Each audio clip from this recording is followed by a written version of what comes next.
for our virtual World Refugee celebration. We hope you are ready to celebrate, and we have a lot to celebrate. Many of you have successfully hosted World Refugee Day events this month and found new ways to bring people together and share the positive stories of refugees. We applaud you for your efforts and have been excited to follow so much news coverage from coast to coast and from around the world. We're really seeing how positive messages of refugee contributions are taking hold. Really, with that thought, that realized there was no better time to all celebrate the Welcoming Refugees Communications Contest winners. We think you'll find the examples highlighted on our webinar today to be both interesting and inspiring, and we hope they will be helpful to you as you think of new ways to weave positive communications into your everyday work. Before we hear about, we hear from the winners and we learn a little bit more about their communication approaches, I wanted to share just a little bit with you about the basics of the Welcoming Refugees Communications Contest. First, I wanted to share the selection criteria that we used as we looked at the different applications that came in from across the country, trying to figure out what really made for a strong Welcoming Refugees communications effort. So the criteria that we used is listed here. You'll see that it's fairly straightforward. We were looking for the consistent use of positive language and framing around refugees and refugee settlement and refugee welcome. That wanted to make sure that the effort really had a polished and a professional look, and that images of refugees were really shown in a positive light. We also were looking for ways in which welcoming strategies might be incorporated, strategies like engaging local leaders or building meaningful contact between refugees and the receiving community. And then finally, we were really interested in seeing a broader theme that promoted unity between refugees and the receiving community somehow evident in the effort. Help us with the selection and to help us look at that criteria and judge some of the applications that we received. We were really lucky to benefit from a wonderful steering committee. These folks are pictured here on this slide, and you know some of them, and I will actually introduce you to them virtually here. Charles Shipman is the State Refugee Coordinator from Arizona. Yoakum is with Nebraska is Home in Nebraska. Dan Hamid is with the Immigrant Learning Center in Boston. Saeed is with Project Fine in Winona, Minnesota. Steph Franklin is with the City of Washington, D.C. Nate Steinberg is with Refugee Council USA. John Lay is the State Refugee Coordinator from Illinois. And so we were so pleased to benefit from the expertise of this wonderful selection committee. Here are winners. We had 3 categories in which people could apply. Those categories included Best Communications Material, Event, and Best Innovation. And today you'll be hearing from the winner in each of the categories. The winner will be sharing with you a little bit about their approach and a little bit about the work that they do. And then we don't have time, unfortunately, to hear from the runners-up in each category because there was one runner-up identified for each category. However, I will share a little bit about their work with all of you. Since our time is limited, but we did want to give you a taste of some of the other really wonderful work that's happening in these categories. After we hear from and learn about the winners, we'll have time today for a discussion, so you have an opportunity as we go along to type your questions and answers into the chat box. I shouldn't say your answers, your questions and your comments into the chat box, and our panelists will have an opportunity to respond, and we'll share with you some new materials that will be coming out that will be helpful to you in your communications work and in your refugee welcome work and next steps. To start. So with that, I'd like to go ahead and turn it over to our first speaker. Under Best Communications Material, we're going to be hearing from Catherine Stam, who is with Refugees Starting Over. Catherine? Hello, I'm so glad to be here. Thank you. Just a little bit of context, I'll tell you who I am. I'm an anthropology professor at the SUNY Polytechnic Institute in Utica, New York. And I'm also an interpreter in Thai Lao. I'm on the board of directors at the Refugee Center, and then I also volunteer at a local community center. So I've gotten to see the refugee community from a lot of different perspectives. And that sort of has informed the messages that I get out there, and also the quality of the communications materials that we have. Starting Over is an information hub for, by, and about refugees in Utica, New York. It didn't exactly start that way. It started as a way to connect my students with the community, and then it kind of grew and got a life of its own. To give you a sense of, if you haven't heard much about Utica, we're the town that loves refugees. And we have the fourth highest concentration of refugees of any city in the United States. And that's in part because we're a very small city. We're about 60,000 people, and about 50,000 refugees have come through our the Mohawk Valley Resource for Refugees. So there are a lot of refugees, but for a community member, it's a little bit hard to get to know them at first, and they are sort of concentrated in one area, and there's not that much available in terms of find what's happening and what's interesting that's going on in the refugee community. So I started this Starting Over, and it was a student mastery thesis, and we started to post some information about events and local news stories and photographs. At the same time, we were putting together some events of our own, and we did an exhibit of Facebook photos of refugees, and with their permission, of course. And then we invited them to a big event in which we shared the collages that we had made, and then also did some choral events with that. And Starting Over kind of grew, and we put the videos from our events up on the YouTube channel as a way just to test out, is this going to work at all? And it's very popular. So people really seemed to fill a need that people had to sort of practice culture and validate what they're doing, and it's just been really popular. And people sit around and watch all the videos one by one from our YouTube channel. So something really exciting. So I'd like to welcome you to visit that when you get a chance. If we go to the next slide, please, I'll tell you a little bit about Snapshots of Resettlement.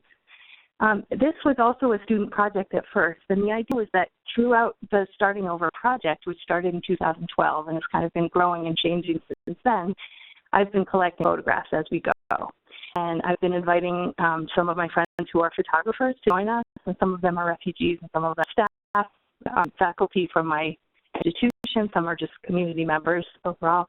And so at this time, I have 18,000 photographs of our community, and I just really wanted to share them. They're really inspiring and beautiful, and they show every different aspect of life in Utica.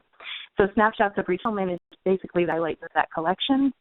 And what's I think kind of innovative about it is that community members can submit their own photographs. So you can see photographs from more in the original country before the conflict, and then there are photographs from people's photo albums about what it was like in the refugee camp, and then they have lots of things about what their lives are like now.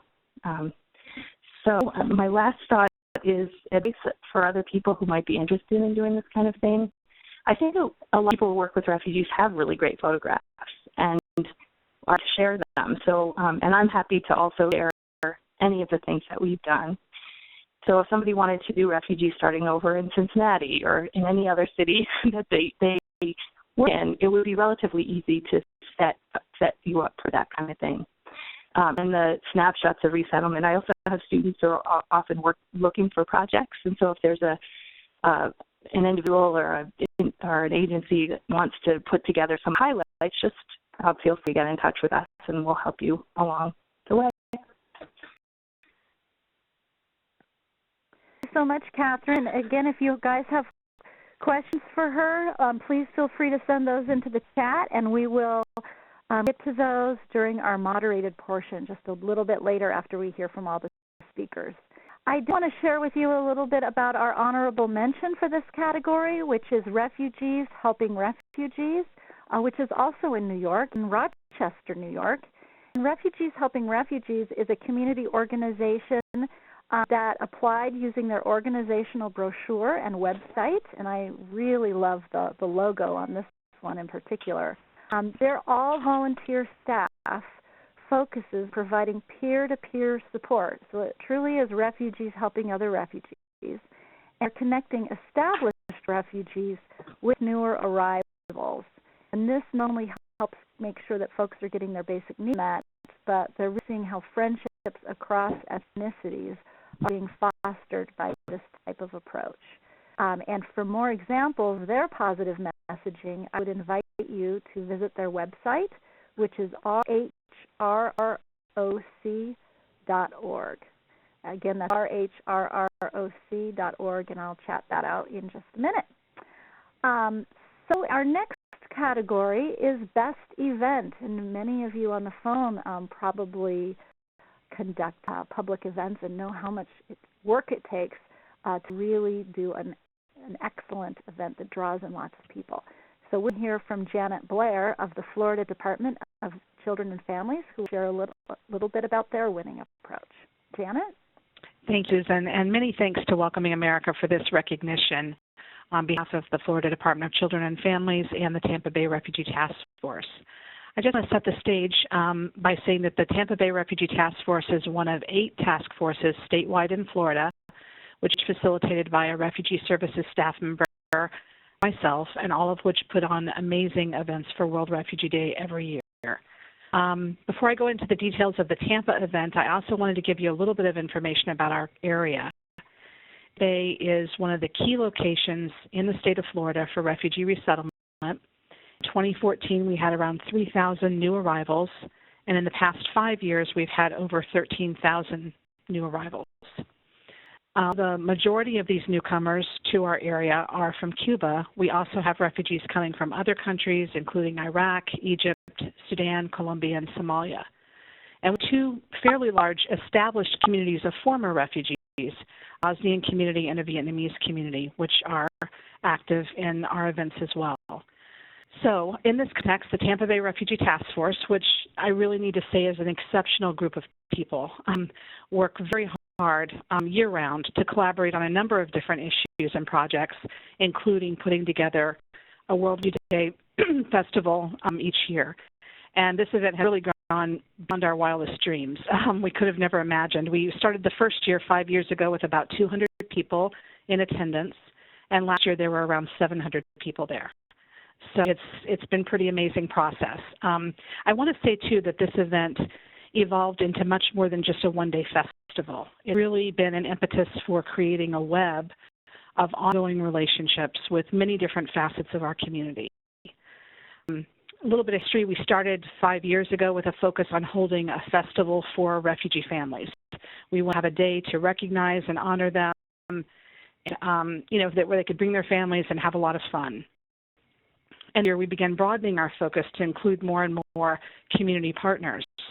And by last year, in 2014, many of our task force members had been impacted by Welcoming America's trainings and wanted to integrate the receiving community into the event in an even deeper level than we had before. So we chose a theme, the refugee journey, as for our theme last year, and we reached out to new partners in the community about 4 to 6 months prior to the event, because it does take a lot of time to put something like this together. And we looked for ways to involve them that were meaningful.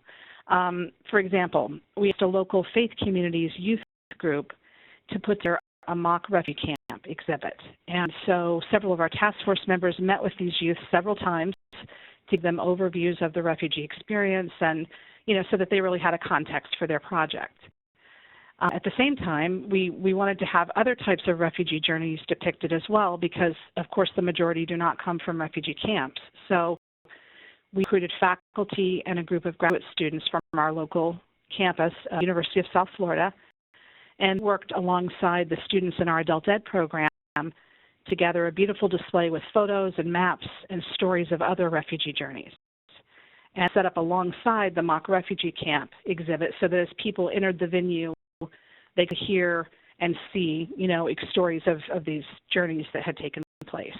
So that was the part of a couple of folks, and some of those partnerships are pictured in the first slide. This is from USF are pictured there. And we can move to the next slide, please. A key partner in our annual events has been Hillsborough County Public Schools.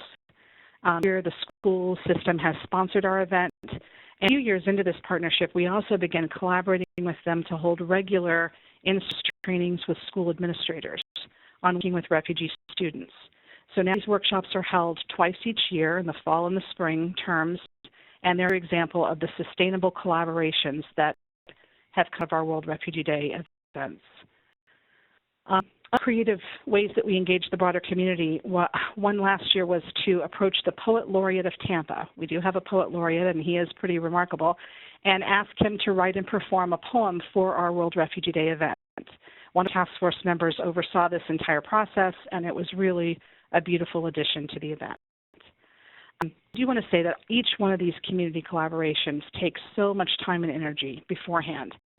And, making sure that everyone who participates really gains an understanding of who refugees are and why here in our community.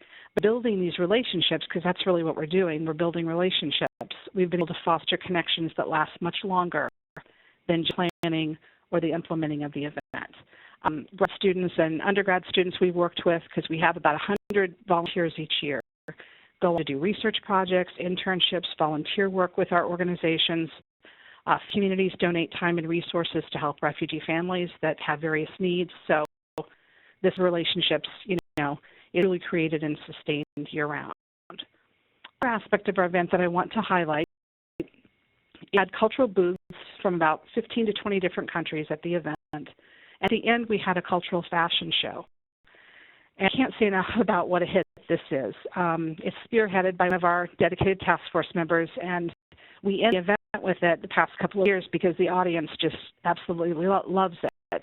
And I think it's because on other parts of the event, such as the speeches from elected officials or proclamations, community leaders give, the cultural fashion show really transcends language and allows everyone present at the event to get involved. They clap, they cheer for their countries of origin, and we have children, men and women modeling traditional clothing from culture. So it's been a real high point. Other high points are performances from local refugee and former refugee communities. This year we had a great Cuban band that got everyone dancing. We had Bosnian and Burmese dance performances at the event, and so we really try to incorporate that talent, that local talent, every year. I also reach out to community leaders and elected officials. As I mentioned, last year, Refugee Services Leadership invited representatives from ORR, the State Department, and UNHCR to come from Washington, D.C. to our event, and representatives from all three organizations came. So we were able to have an event last year that helped people here locally see the global and national connections to the work that we do. Okay, a few more words on where we plan to go from here. The task force felt like the World Refugee Day event really reached its apex last year. And we decided to make a transition this year from having our large event for World Refugee Day to having it during National Welcoming Week. So this fall, for the first time, we will hold our cultural festival in September. And particularly excited because right now, our local Board of County Commissioners, Hillsborough County Board of Commissioners, is considering the prospect of officially becoming a welcoming county. We don't know if that will be ready to announce at our event or not, but we're hopeful. And I also know that having this on the docket, having this be considered, is largely due to the community exposure and education that the members and others have received at our events, as well as their ongoing connection with the Tampa Bay Refugee Task Force. So to have our event continue to draw all these parts of the community together around National Welcoming Week from this year forward. Thank you. Well, Janet, that's very exciting. Those are some very exciting updates. I'd like to share just a little bit about our honorable mention in the Best Events category, which goes to the Viters Network. The Viters Network is located in Lincoln, Nebraska, and it's a nonprofit organization that provides services and support to home child care businesses. So submission was for Face of Our Community, Understanding Cultural Diversity. This was a seminar for child care providers that highlighted and celebrated the cultural variety of Lincoln's refugee communities. And the included a presentation on different ethnic groups in Lincoln, a simulation of intercultural communication, a performance of traditional Karen dance, and a section of personal narratives by local refugees. I also had local organizations that work with refugees present on their efforts and their work, and had an opportunity to really connect those service providers with attendees. And a lunch that showcased different ethnic cuisines of the refugees' home countries was also part of this, and I believe actually cooked by some of the refugee families.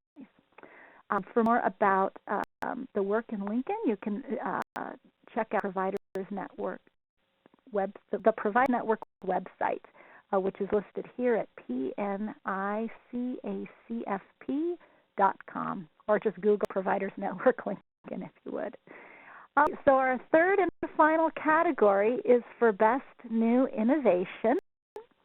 This was kind of a catch-all category, so these were not necessarily materials, these were not events, but these were innovative ways that people were using to communicate a positive message around refugees. And so the winner of this category was Kentucky Refugee Ministries, and I will turn it over to Dana now to share a little bit more about this innovation. Dana? Thanks, Susan. As Susan said, my name is Dana Lee, and I work with the Kentucky Refugee Ministries. We are located in Louisville, Kentucky, and we do have a sub-office in Lexington as well. Louisville, we resettle nearly 1,200 refugees a year. This includes the populations from Cuba, asylum seekers and walk-ins, and refugees from some of our largest populations, including Iraq, Somalia, the Democratic Republic of the Congo, Sudan, various ethnic minorities from Burma as well. So in Louisville, what we do is we provide a range of services to our clients that we bring here, from EL to management and legal services and mental and physical health as well. It is employment services, which have been such a good way to connect with local businesses in Louisville and get our clients plugged in. Mine specifically, where is our cultural orientations coordinator, our social media coordinator, and as an ESL instructor. So I kind of just am in an array of different jobs put together, which has allowed me to be all around the office and really form this social media project called Welcome Wednesdays. Welcome Wednesdays came about in November of last year, thinking of a way to really put a face to refugee resettlement and allow the community of Louisville to see the clients we have coming, who are our newest neighbors, and allow them to welcome them as well. A cheap, easy way for nonprofits who do not have great funds for marketing to communicate with their local community and national community is through social media. So we utilize Instagram, Twitter, and Facebook very regularly for this project. Hashtag Welcome Wednesdays, which is started as an Instagram and Twitter trading feed. So when you type hashtag and then words after, you can click on that and see, and it has been tagged with that. And I'm thinking of catchy things. On Instagram, we have things such as Flashback Fridays, Throwback Thursdays. So I thought it's something that we could really utilize that is simple, and we came up with Welcome Wednesdays, W&W, of course. Louisville do not realize how large of an international community we have, both refugees and Cubans. So this is really a way to use photos and short stories to capture the local community and to let them be able to see the faces of who is coming here. And so it's not some stranger coming to live in your city it's a human. That human has a story and skills and is escaping persecution, and this allows them to be fully welcomed by the community. If you would change the slide here, I have two examples of our welcome days. Like I said, it's a free and simple tool for outreach and quick donation of photos and personal stories. It's enough information to capture with social media. You could see the first photo had more information than the subsequent ones. We share them on both Twitter, Instagram, and Facebook, and this allows our staff, our followers, former clients and friends and families of clients, national affiliates, and other refugee resettlement agencies to engage in these Welcome Wednesdays. It allows for our staff, it's very important that they share the post. It's supposed to have more outreach and more views of who do we actually have coming into Louisville. They're great in making responses to the community. Individuals have asked, what does a family need? As you see, we have these two girls from the Congo. So they're of school age, and people know that they are going to be needing school supplies and backpacks, and they're going to be enrolled in the school system here. We all have gotten inquiries about volunteering through this. And it's also very useful as a way to thank our co-sponsors. The first photo showed our first family resettled from the Syrian civil war. And their co-sponsors were the Bosnian Islamic Center. And it was a very big way of that Islamic community in Louisville to welcome this new family as well, and to show solidarity behind refugees we have escaping war. The photo with the two young girls also has co-sponsors, and so it's a way to really thank co-sponsors for what they are doing to help resettle families. As you can see, the first photo, that family is from the second family is a reunification from Cuba, and then we have the young girls from Congo. So we try and make our posts very, very diverse with our community that we have, so that everyone can see how diverse everyone is coming and how varied our refugee community is. And they're just like I said, simple as a tool for nonprofits, a very grassroots tool to engage the local community. Thank you. Thanks, Dan. It's such a simple idea in some ways, but I can see how it can have just a great transformational power as well, really getting those stories out. So, our honorable mention also happens to be from Louisville. This is an absolute coincidence here. But the Louisville Free Public Library was the runner-up in the Best Innovations category. And I'll share with you just a little bit about their approach. They received a Muslim Journeys Bookshelf grant from the American Library Association, and with that were able to establish a collection of books and movies related to the Muslim experience.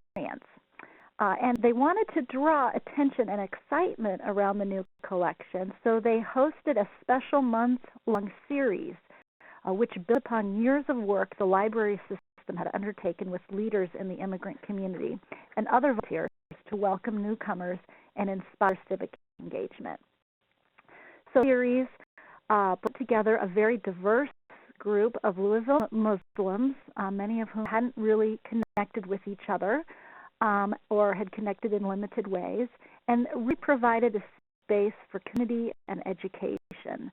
The programs were designed to complement the library's system-wide signature program, which is the English Conversation Club, and bring attention to their one-of-a-kind language salons, available in French, Arabic, Spanish, and Nepali. So this was an opportunity to connect people across religions and across ethnicities. And you have the email here of Sophie, who's the main contact for this project at the Louisville Free Public Library. So that really concludes our description of the 6 different efforts that we wanted to highlight today. And now we have some time for you to send in your questions, your comments about these projects. You can feel free to ask questions about the contest itself, as well as questions about how our 3 different speakers approached their work today. In the meantime, as you're thinking about your questions and checking them in, go ahead and get the conversation started by throwing out the first question to all of our panelists, which is, would you decide to apply for this this contest? We'd never run a contest before. You didn't know it was happening. So what made you decide to go out on a limb and submit your application? Catherine, I guess I'll start. I'm always looking for opportunities to share what we do in Utica and to share the stories of refugees in the city. So anything I see, if it's a contest or an event or on anything at all, I think it's really important. And that kind of goes back to that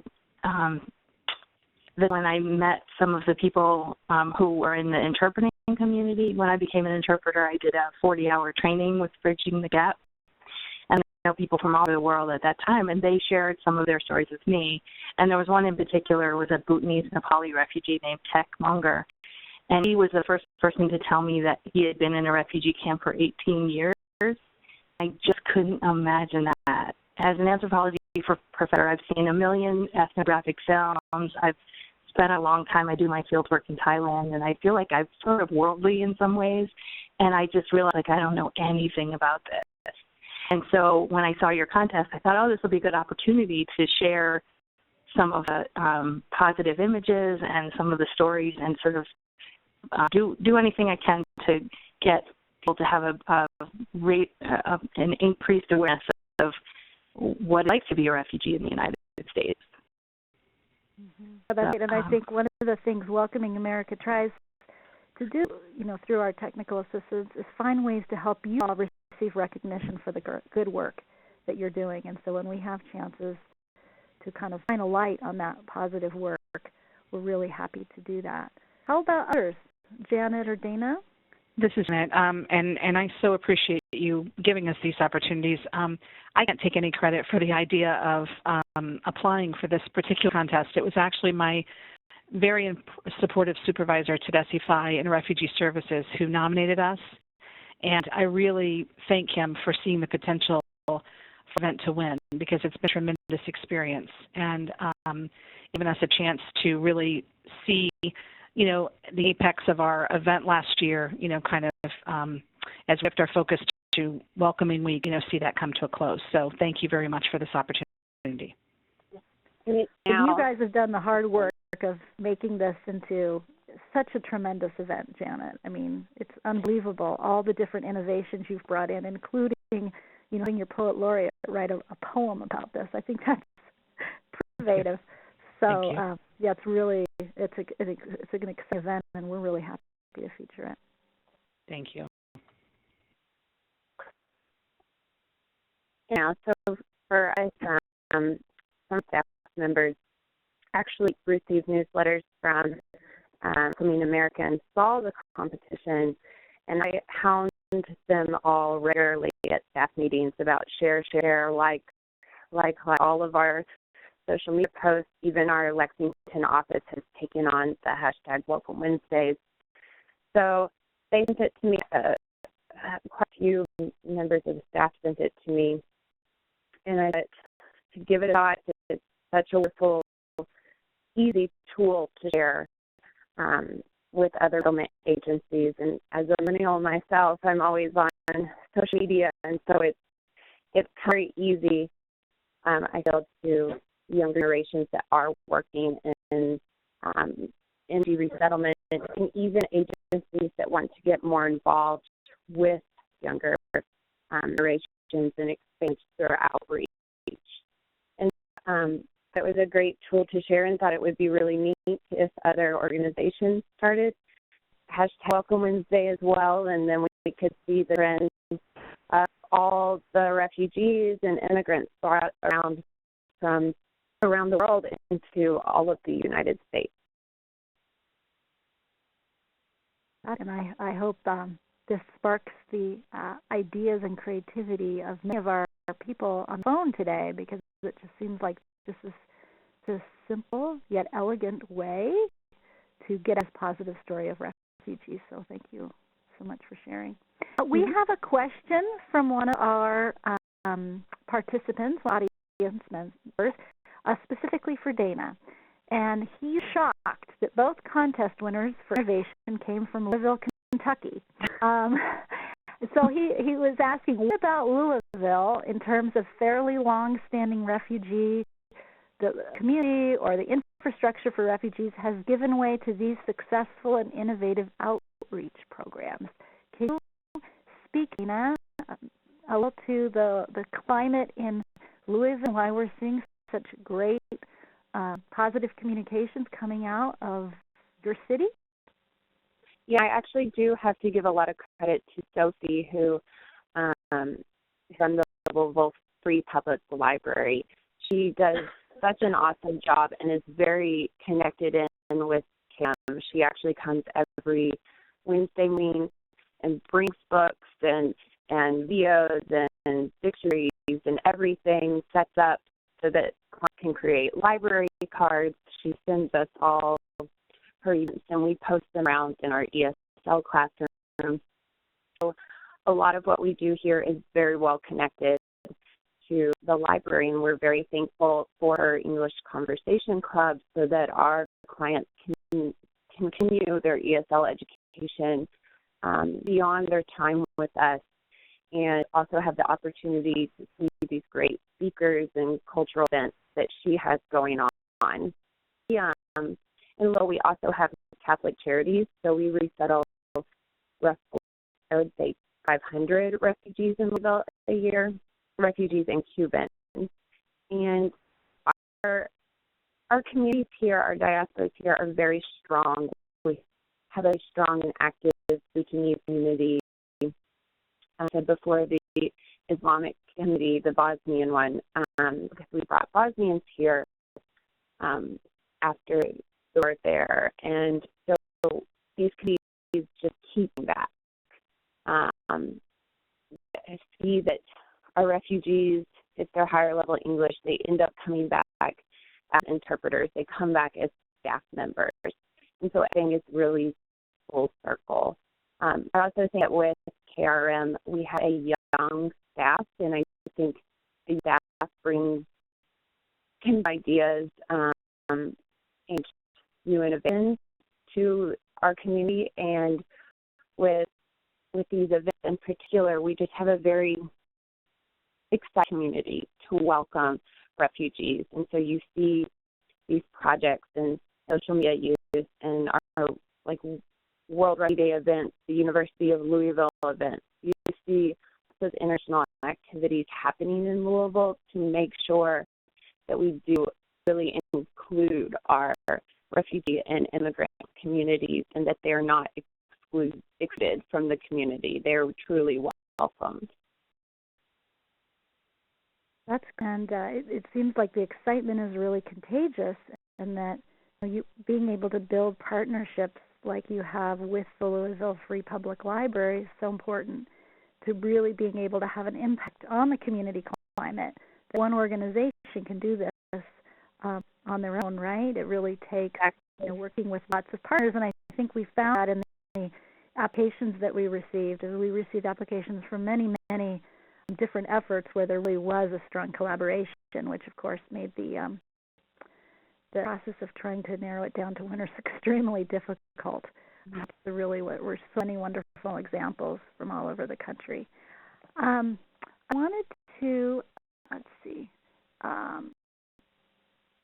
you about some of the changes with balancing out the positive with some of the need.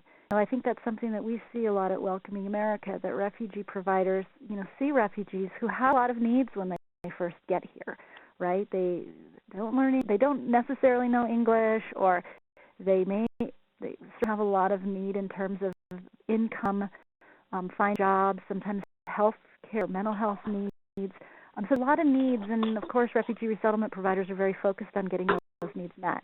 At this time, it's so important that we're able to communicate out to the broader audience, messages on refugee resiliency, messages around refugee contributions, the positive impact that refugees are making in our community. Can you talk a little bit about philosophically about how it is that you balance out all the needs you see with all the potential refugees have, and do that in a way that really speaks to the broader community? Do you want to take that question on? And I think that one of the aspects that's very helpful in Tampa Bay is that we do have established communities of foreign refugees, such as the Bosnian community, the Vietnamese community, that have been very active and involved in helping newer refugee communities resettle. And so we're able to, when we do presentations in the community or meet with community leaders, say, here where the new arrivals are coming from. Actually, it's a very difficult adjustment, and try to put yourself in that position where you've left everything you've ever known, your language, your professional identity, your entire life, and you're starting over again in a brand new country. Of course, it's going to take time, but we can look around us locally and see examples of businesses that have been started by Bosnian and Iraqi refugees or Vietnamese refugees. We can look at community organizations that have been founded by these same groups. And so I think that helps people in our community to be able to see the long term, the long vision, is a truly, saving refugee community that's well integrated. Anyone else want to weigh in? Well, Catherine, I would say that there are services available for people even after the 90 days. The local refugee center is really focused on getting them, immediately settled and their initial needs, but then there are a lot of needs that go on for many years after those 90 days. And what I was seeing with my project was an information gap, and that's what I'm trying to fill, which is, there are just many people in the community who want to help and they don't know how to help, and there are a lot of people who need help and don't know who to ask. And there's a combination of our information hub, which is, as that we're for and about refugees, and it really, if you look at the people who like us, it's mostly refugees.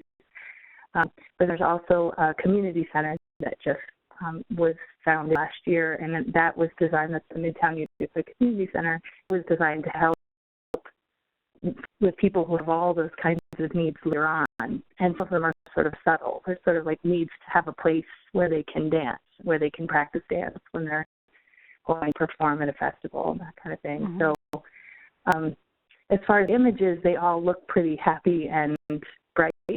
And I try not to, post really negative articles about, crimes or that kind of thing, and try to keep positive. Mm-hmm. And I think community, it's hard to get to them because there's so many wonderful things going on.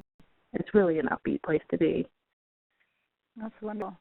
Sure, by being positive, it makes people say, "Oh, I could help too. I could, I can make a difference here without maybe feeling overwhelmed by some of the challenge."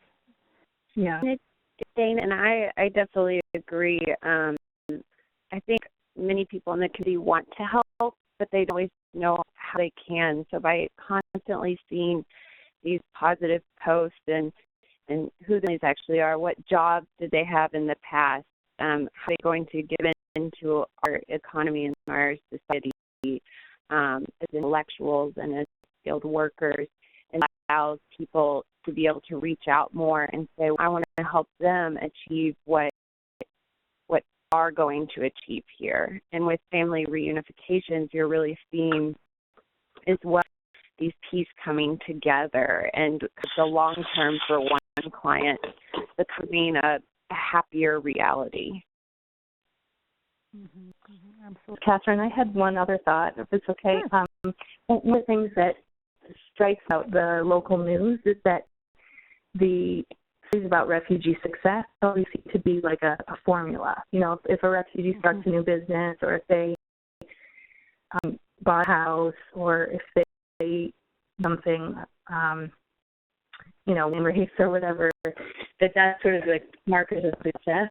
And one of the things that I've been thinking about a lot with my project is that for some refugees, they've been through so much and their lives are so and difficult that just sort of functioning and getting their kids to school or going to English classes and going home, that's a success right there. So I don't want to leave behind the people. I mean, for some people it's tough to just get up in the morning and face all the challenges that they have. But for most of them, they can do a lot more than that. So in the back of my mind, I think, let's not look to the students who are the 8 students who get a scholarship for college and get to go around the world. We celebrate them, but we also want to celebrate the C+ student who just keeps trying. Yeah, that's a good point. Yeah. So we have a comment and couple it with a question related to partnership. So we do have Sophie listening in from Louisville Free Public Library, and she also mentioned having an active and engaged interfaith scene has really helped create community in Louisville, and also commented that partnerships really mean the world, that partners who can also be advocates for needs really important, and having more people out there to help families. I wonder if you 3 could comment very briefly on any really key or unusual partnerships that you have. Maybe give us an example of one key or unusual partnership. And also related to that, just share a little bit about how you are building connections with individual members of the refugee community as well. So as you're building out these welcoming efforts, perhaps with a key partner, how are you also doing that with individual refugees? This is Ken. We have a new partner that's kind of unusual. We were contacted by Fort Stanwix, which is a national park here in Rome, New York, and they are interested in honoring all Americans in their Honoring America Day. And so they got there with us and with members of the community center, and invited us to do some performances and participate in their Honor America Day. And in order to do that, it can be complicated. They live they are about 20 minutes drive away. And so we said, we have some problems with transportation. We also would like to pay the performance thing for their uniforms and for their effort. And so National Parks said, we're thrilled. We want to build a relationship with you forever. So they're going to be sending a couple of school buses to come pick us up. And then they also are doing a music video to promote national parks and getting refugees and all Americans to appreciate them and know about them. And they were wondering if some of our community members would like to be in the music video. Oh, wow. So these are kind of neat things that we're able to do because we have kind of open office hours at the community center, and individuals drop by. At any opportunity we have, we can sort of right there and say, I know you like to perform hip-hop. Would you like to be in this video? So that we've kind of connected. And they come around all the time. Some of them are research, some of them are service, some of them are donations, some of them are programs. So it's always surprising who the partners turn to be. So we're glad to be partners with the National Parks. A great example. Janet, Dana, real quick, do you have a partner that comes to mind? Yes, this is Janet. Under the umbrella of the Tampa Bay Refugee Task Force, we had a very unique partnership formed between 2 different faith communities, 2 different denominations that came together to found a refugee garden. And it's been in operation for a few years now, and they actually were able to get a grant from ORR. And it's an incredibly unique because the garden is housed on the grounds of an Ethiopian Orthodox church, and primarily from former Burma and some from Sudan come and garden there. And so it's just formed some very unique alliances. And then there's another church that lives closer to where the refugees live that got involved in transporting them out there. And so it's been a very unique partnership that developed from the different coalitions within our task force. We also do try to work with former refugees. Primarily, we always welcome refugees to be involved in planning World Refugee Day events as well, but frequently they're very busy with working in school and acclimating and acculturating. But we have former refugees that have done everything from our graphics design for our flyers and our promotional opportunities to helping organize parts of the event. So we definitely look to the community and performing as well. We look to the community for assistance in all those ways. Those are the examples. Dana, word on this. Yes, I did bring them up twice already, but I think one of our most unique and most interesting partners and co-sponsors for refugee families was when we had our first student family arrive, and the Bosnian Islamic Center really stepped up to be co-sponsors and welcome this family and help them out with anything from transportation to and from, transportation to health appointments and grocery shopping and helping with children with school enrollment and getting the children active and started in school.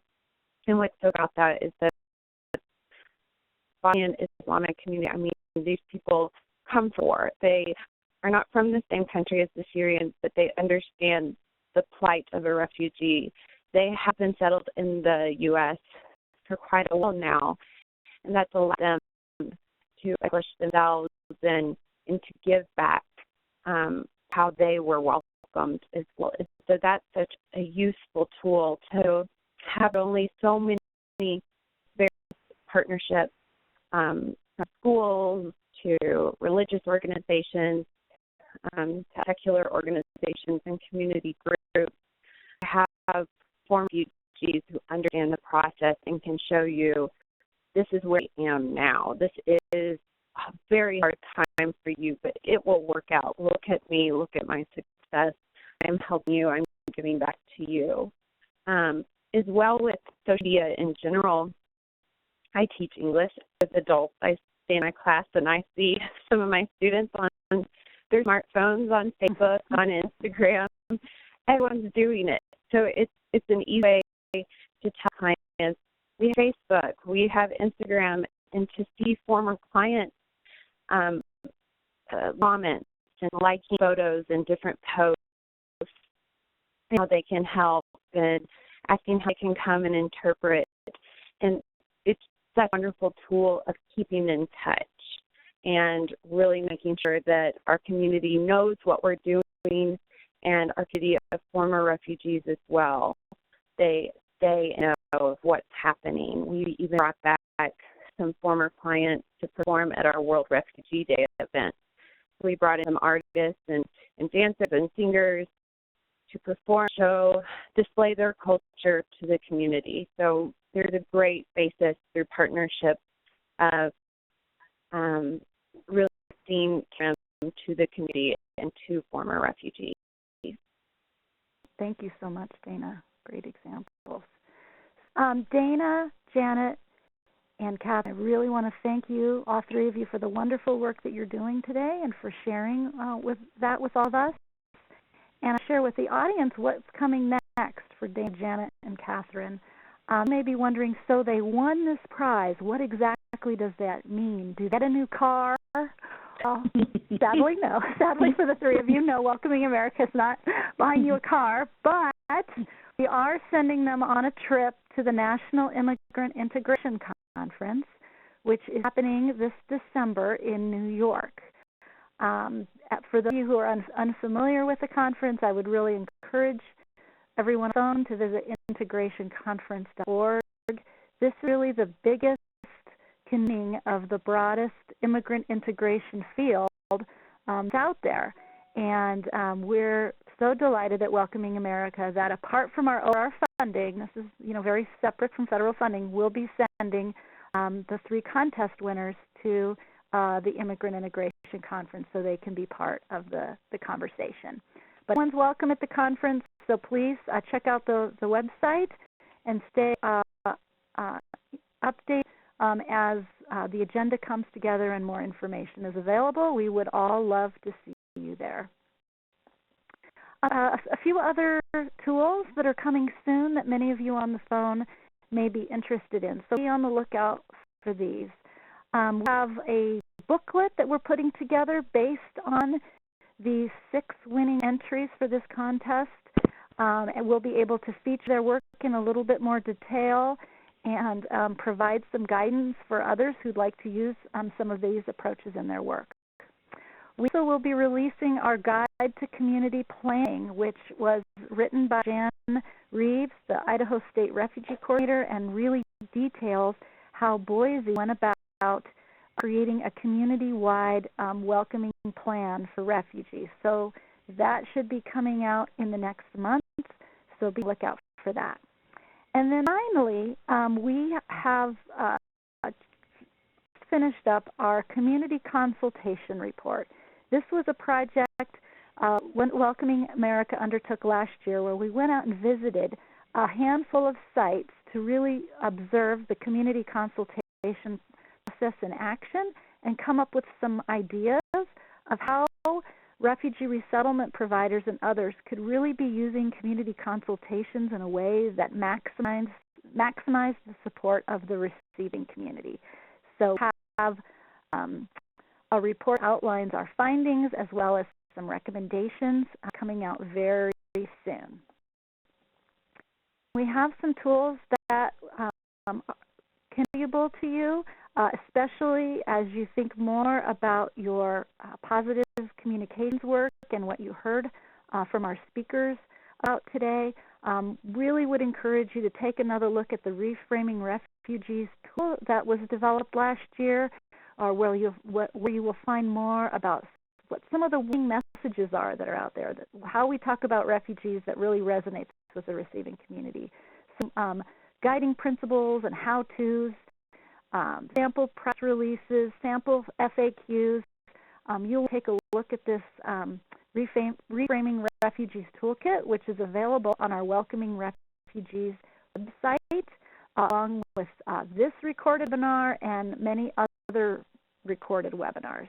We actually have had 3 webinars over the years on positive communications. So if you missed those the first time around, I would really encourage you to get on to welcomingrefugees.org and do a search under webinars, and you should be able to pull the 3 webinars if you'd like to go more depth on that. As Jim mentioned, Welcoming America every year works with communities over the country on National Welcoming Week events. And it's not too soon to start thinking about that. I know some people may be a little exhausted after planning Refugee Day events, but it's time to get up and think about National Welcoming Week as well. So visit our website at welcomingweek.org to learn more and to sign up for events that bring together refugees and immigrants and the broader receiving community, and really the contributions of all members of our communities. And finally, we would invite you to share your World Refugee Day examples with us.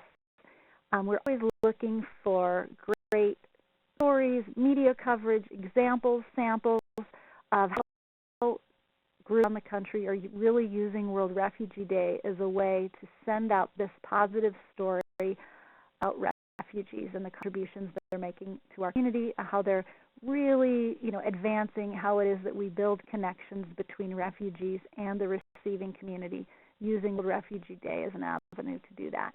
So if you'll send in your examples, whether it's just a link to an article or a flyer, send those either by email to elena@welcomingamerica.org, or you can go on our Welcoming Refugees website under the Promising Practices section and send in a little description of it there as well. So that ends our webinar today. Again, I really want to thank the selection committee that worked so hard on reviewing applications for this first-of-its-kind contest. I really want to thank Dana, Janet, and Catherine for sharing their ideas and approaches with all of us today, and I really want to thank everybody who was on the webinar today to listen in and help us think more about how it is that we are advancing refugee welcome. So that I will close, and I will wish you all a wonderful day. Thank you so much.